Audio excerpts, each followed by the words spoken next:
लोगों की चाह, इससे तुम्हारा शरीर अपवित्र हो जाएगा। तुम्हारे द्वारा ऐसे आचरण होंगे जिससे तुम्हारी साधुता नष्ट हो जाएगी। शरीर और इंद्रिय और मन के वशीभूत होकर के जो आचरण किया जाता है वो निश्चित अपवित्र है और वो अधर्म होगा और वो गालियां दिलवाने वाला ही होगा।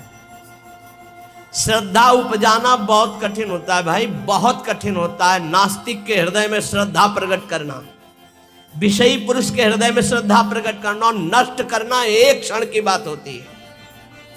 जन्म जन्मांतरों की सुकृत एकत्रित होने पर श्रद्धा होती है और एक चेष्टा पूरी लाखों की श्रद्धा नष्ट कर देगी। लाखों का मंगल करने का पाप लगेगा उसको और वो दुर्गति को प्राप्त होगा। इसलिए साधु वेश में बहुत होश में, ये कोई खिलवाड़ नहीं है।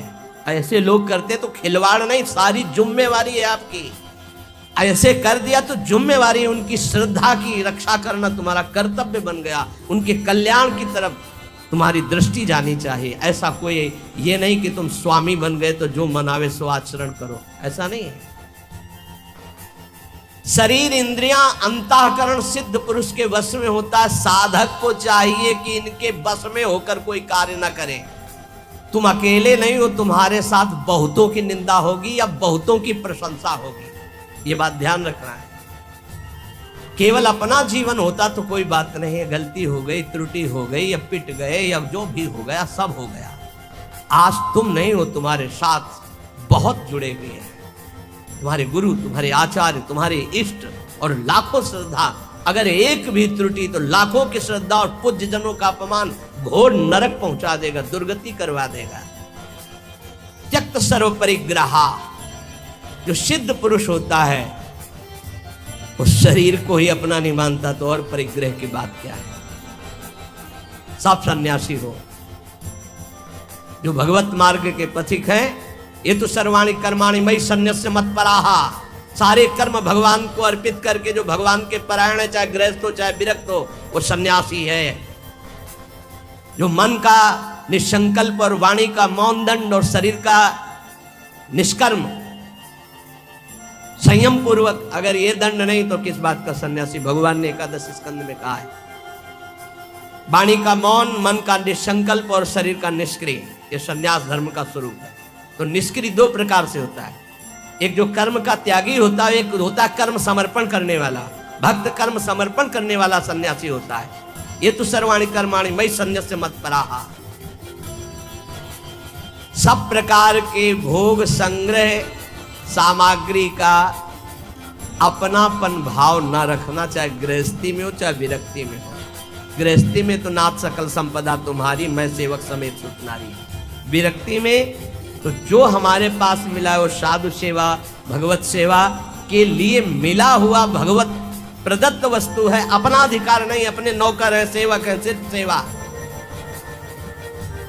अगर अपने सुख के लिए किसी सामग्री का संग्रह कर लिया जाए, अपने भोग की बात वस्तु मान ली जाए, तो वो उसी की दुर्गति कर देगी, ध्यान रखना। और प्रायः गलती हो जाती है, ऐसे नहीं कोई नजर आएगा। जब कष्ट सह रहा होगा साधक तब कोई नजर नहीं आएगा, और जब उसके पास वैभव एकत्रित हो जाएगा तो आ जाएंगे। कौन हो आप? तुम्हारे मामा पहचाने नहीं? अभी तक मामा कहाँ थे तुम भाई? अभी तक कहाँ? बचना, हम जो प्रार्थना करें उसको अंदर से समझना। जहां मकान बना, जहां वैभव एकत्रित हुआ, तो पूर्व जीवन के रिश्ते नाते संबंधी आके और वहां का अधिकार जताते हैं, और वहां के फिर संबंधी अपना संबंध स्थापित करके उसके अधिकारी बनते हैं, और फिर जिनके लिए आया था फिर उनकी दुर्गति होती है, भी ध्यान रखना। यहीं की घटना है, वो भक्तमाली जी अंतर ध्यान हो गए, उनकी बात है। वो बता रहे थे कि साधु के भाई आए, तो साधु को कहीं न कहीं से अर्थ मिलता ही रहता है, साधु सेवा, भगवत सेवा। तो उन्होंने कहा अमुक कार्य है, 1 लाख रुपया दे दो। एक घटना है, कोई कथा नहीं, तो 1 लाख दे दिए। अब जब वो आते तो कहते हैं भाई दे यार 1 लाख रुपया, साधु सेवा वाला ले गए थे। अरे भाई दे देंगे, बड़ी समस्या गृहस्थी में रहती है, आप तो बाबा जी हो, आपको क्या पता गृहस्थी में। अब भाई है तो कह नहीं सकते हो, इतने में उनका शरीर पूरा हो गया संत भगवान का। जानते हो क्या बने थे? श्वान, कुत्ता। आश्रम के बाहर बैठे पिल्ले के रूप में।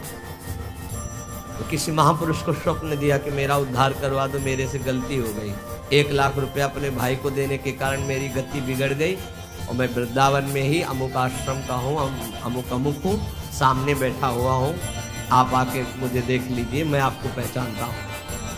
वहाँ गए तो बहुत हष्ट-पुष्ट एक पिल्ला बैठा था, कुछ कारा गोद में उठाया, महाराज आप चिंता मत करो, बाप का कल्याण होगा। उसके भाई के पास गए, तो कहा होश में जैसे बने तैसे चुपचाप 1 लाख रुपया मैं ब्याज सहित दो, नहीं हम तुम्हारे पास शासन अपना जब लागू करेंगे तो आप परेशान हो जाओगे, तुम्हारे भाई की दुर्गति हो गई जो महात्मा थे। वहाँ से पैसा लाए, फिर आश्रम में भंडारा किया और फिर कुत्ता का कुछ दिनों में शरीर शांत हो गया, वो अपनी गति को था। समझो, वैभव जहाँ बढ़े तो संसार के सेवा के लिए वैभव मिलता है, साधु सेवा, गौ सेवा, भगवत सेवा। घर वाले परिवार वाले के बिटिया का ब्याह है, हमारे सारे पैदा किया था क्या? मेहनत करो, मांगो, खाओ, जियो। हमारा तुम धर्म भ्रष्ट करने आए हो।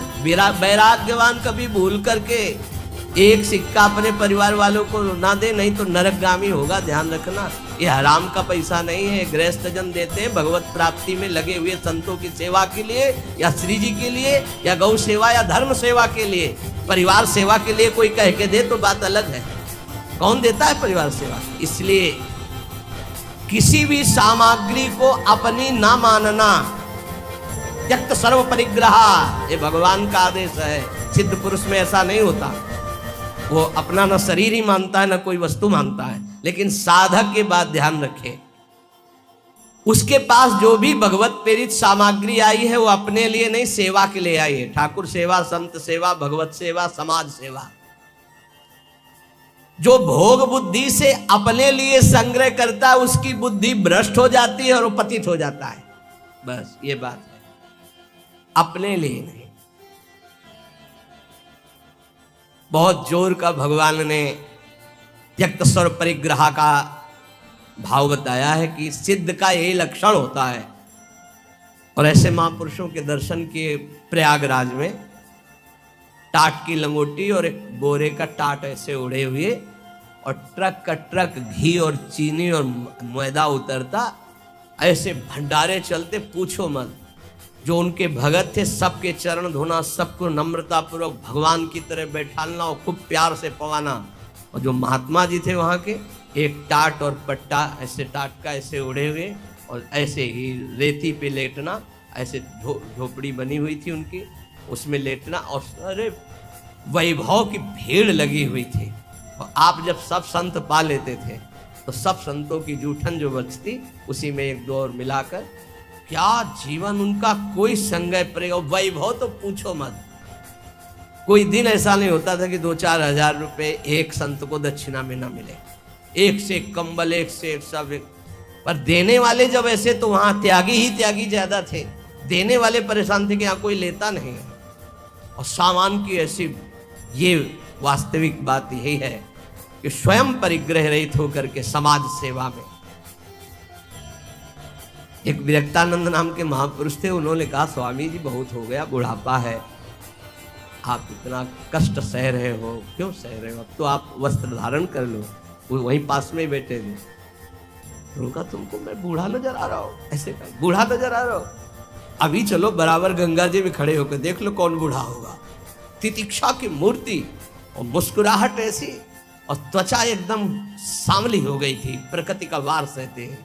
और जब दृष्टि उठाए तो अमृत की वर्षा होती है। संतों में एक अद्भुत, ऐसे दृष्टि से देखे तो अमृत की वर्षा होती, क्योंकि भगवदानंद में डूबे। अनिकेता, अनिकेत भगवान को बहुत प्रिय है। अनिकेत जिसके रहने के वास में ममता नहीं है। अनिकेत का मतलब जिसके घर नहीं, ऐसा नहीं। ये भी रहने का वास है और ये भी रहने का वास है, अपना नहीं है। बिल्कुल ऐसे समझो जैसे स्टेशन में रह रहे, गाड़ी आई चल रही है, स्टेशन में नहीं बैठे, खा रहे हैं, पी रहे हैं, बात कर रहे हैं, पढ़ रहे हैं, पर अंदर से क्या चल रहा है?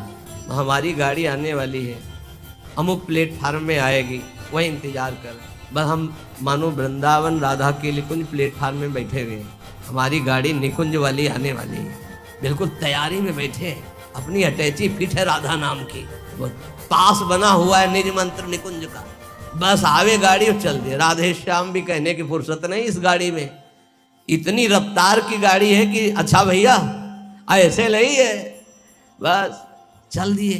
बस ऐसी तैयारी में रहो, यहाँ राधा के कुंज में कैसे रहना है, स्टेशन में जैसे रहना है, ये ना किसी का था ना है न रहेगा, बस समय गुजारो और श्री जी के पास चलना। अनिकेता, रहने के स्थान में ममता रहित होना।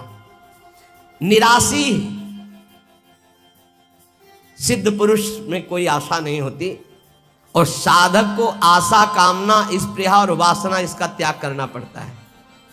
आशा किसी से नहीं, कामना कोई नहीं, स्पृहा कहते हैं कि कम से कम इतना तो चाहिए ही, ये भी नहीं, और वासना जो अंदर अंतःकरण में दबी होती है, इन सबको सहना है, सहने से ही मिटता है। बोले इतनी व्यवस्था तो होनी चाहिए, क्यों होनी चाहिए, हरि की इच्छा है कि इतनी भी ना हो तो हम उसमें राजी हैं, जोई जोई प्यारो करे सोई मोई भावे। हमें लगता है 25 वर्ष तो कुल्ला नहीं किया होगा, 25 वर्ष, वो जो होता है ना पेस्ट या मंजन या कुछ नहीं, जीवन को भगवदानंद में डुबोने के लिए पेस्ट लेके थोड़ी घुमा जाता है, कोलगेट इसके लिए से कहाँ रखा है। अरे इतना गुड़ मिल जाए और एक कमंडल गंगा जल चला जाए, बड़े भाग्य की बात। निराशी, इतना चाहिए ये भी नहीं होना चाहिए, इतनी तो आवश्यकता है ही हमारे जीवन के लिए, नहीं। यही वृंदावन की कह रहे, पीछे से सब अचला फटा था, राधा वल्लभ जी के दर्शन कर ले गए। एक ओमवती मैया नाम की विरक्त संत थी राधा वल्लभी, पता नहीं भगवान विराजमान है या श्री जी की सेवा में गई, और दष्ट पुष्ट ऐसे बैठती थी। आए बाबा तो ये समझ में ना आवे, तेरा अचला फटा है, उनका समझ में तो आवे, लेकिन समझ तब हो ना जब रुपया हो हमारे पास, तो कुछ है नहीं, जैसा श्री जी दिए वैसा ले। सच्ची बाबा, हाँ भैया, तत्काल गए मार्किन लाई, तो वो देर लगती वहीं बदल के बात, कि जिसको फिकर है वो करो, हमारे पास जो है जैसे है। निराशी, आशा भी नहीं कि इतना तो चाहिए, अगर वो भी फटके गिर जाए तो बाबा जी तो बाबा जी, भगवद आश्रित है। दिगंबर, दिग माने दिशाएं ही, अंबर माने वस्त्र, जिसका वस्त्र दिशाएं हैं। चलो व्यवस्था है तो पहले, नहीं है तो हमारी दिशाएं ही वस्त्र है, दिगंबर। और इसकी भी ट्रेनिंग हुई है काफी, कई महीने इसकी भी हुई, सन्यास में इसका भी सन्यास दिया ही जाता है दिगंबर करके। निराशी, ये सच्ची मानो, कोई आशा मत रखो, जिस समय जैसी व्यवस्था हरि करे उसी में राजी रहो।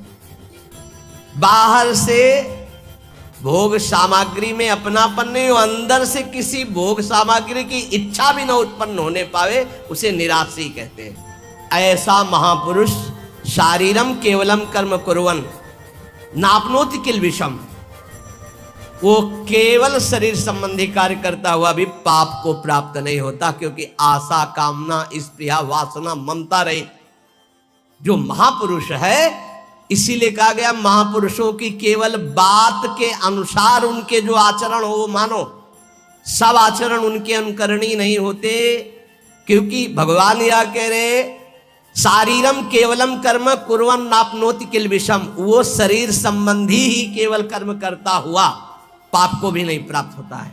जैसे श्रीमद् राधा सुधानिधि, कर्माणि श्रुति बोधितानि नितराम कुर्वन्तु कुर्वन्तु मा गूढ़ाश्चर्य रसास्त्रगादि विषयान् गृह्णन्तु मुञ्चन्तु वा। हमें महापुरुषों का अनुकरण नहीं करना, उनकी उपदेश से जो उनके आचरण मिले वो बात हमें माननी है। नाप्नोति किल विषम, उनको कभी कोई पाप स्पर्श नहीं कर सकता, वो जन्म मरण रूपी बंधन से मुक्त हो चुके हैं, वो आशा रहित है, उनका किसी से संबंध नहीं है, इसलिए शरीर से जितने कर्म होते हैं वो सब अकर्म बन जाते हैं और उनको फल नहीं देते हैं। जो सिद्ध महापुरुष है उसके द्वारा जो भी होता है वो अकर्म हो जाता है। जैसे श्री भगवान सब कुछ करते हुए भी कभी बंधन को प्राप्त नहीं होते। भारी से भारी युद्ध कर रहे हैं, भारी से भारी व्यवहार में देखे गए, भारी से भारी प्रियता में देखे, कभी कुछ। जो निवृत्ति परायण सिद्ध महापुरुष है उसमें कभी कोई भोग लालसा नहीं होती। भोग लालसा रहित होकर जो भोग भोग रहे हैं दिखाई दे रहा है। जैसे दुर्वासा जी की कोई आशा नहीं, गोपियों ने सब उनको पकौड़ा खीर दुनिया की चीजें पका दी। बोले अब वापस कैसे जाएंगे? बोले आए कैसे यमुना जी? बोले भगवान ने कहा था मैं अखंड बाल ब्रह्मचारी हूं, अगर तो यमुना जी मार्ग दे दे, ऐसा कहना तो मार्ग दे दिया। तो बोले कह देना दुर्वासा ने दूब रस के सिवा जबान में कुछ न रखा हो तो यमुना जी मार्ग दे दे। गोपियों ने कहा मनो खीर पुआ तो हम सबका पा गए, कह रहे हैं कि दूब के सिवा न रखा हो। इसका मतलब समझते हो? इच्छा रहित महापुरुष, अनिच्छित, उनकी कोई इच्छा नहीं है। तो ऐसे इच्छा रहित महापुरुष के द्वारा संयोग वशात जो भी कार्य हो जाते हैं वो अकर्म बन जाते हैं। उनको कोई भी दंड या कोई भी पाप कर्म स्पर्श नहीं कर सकता।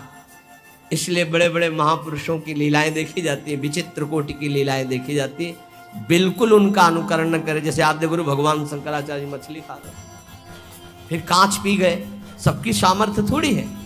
बहुत एक सिद्ध महापुरुष थे कूटस्थ स्वामी, उनका नियम था खप्पर ऐसे कर दो, जो डाल दोगे वो पालेंगे, जो डाल दोगे।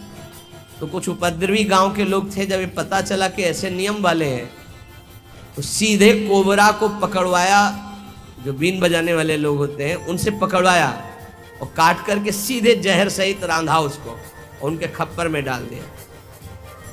ब्रह्मार्पणम ब्रह्म हविर ब्रह्मणो ब्रह्मणाहुतम ब्रह्मयुते गंतव्यम ब्रह्म के समाधिना, तत्काल उसको अर्पित करके पूरा पा गए। ब्रह्मबोध संपन्न महापुरुष से। तो वहां के लोगों ने पूछा ये तो अभक्ष्य पदार्थ था। बोले तुम्हारी दृष्टि में, हमारी दृष्टि में भिक्षा थी। फिर एक ने उपद्रव किया, आकर के मदिरा डाल दी उसमें खप्पर। तो मुस्कुराए, उन्होंने कहा यहाँ तो कोई फर्क नहीं पड़ने वाला, पर तुम्हारी नरक की जो है गति पक्की हो रही। तुम भिक्षा में एक साधु को क्या दे रहे हैं? तो तत्काल वो खप्पर से लेकर के ढका दी। सिद्ध महापुरुषों की। अब फिर उन्हीं की बात, एक दिन वो पेड़ के नीचे बैठे थे, किसी गांव में चोरी करने जा रहे थे चोर। उनसे पूछा कौन हो तुम? कुछ नहीं बोले। कौन हो तुम? कुछ नहीं। खूब लात और डंडों से मारा। सुबह जब लोग आए तो बड़े तो घाव उनके देखे, डंडे दे। स्वामी जी किसने मारा? तो पता नहीं किसने मारा। बोले आपको दुख नहीं है? बोले क्यों दुख है? खप्पर में जो आया सो खा लिया, सो शरीर में जो आया उसे भोग लिया। सिद्ध पुरुषों की नकल थोड़ी कर सकते हैं, वो तो स्थिति प्रज्ञ महापुरुष है। शिव जी हलाल जहर पी गए, सब पी जाएंगे क्या? तो यहाँ कह रहे हैं कि उपासक को चाहिए कि महापुरुषों के जो वचन से आचरण मिले उनके अनुसार चले। निवृत्ति परायण साधक सदैव महापुरुषों के वचनों का अनुगमन करे। उनके विरुद्ध आचरण, निरर्थक आचरण, प्रमादयुक्त आचरण कभी न करे, तो वो भी सिद्धावस्था को प्राप्त हो जाएगा।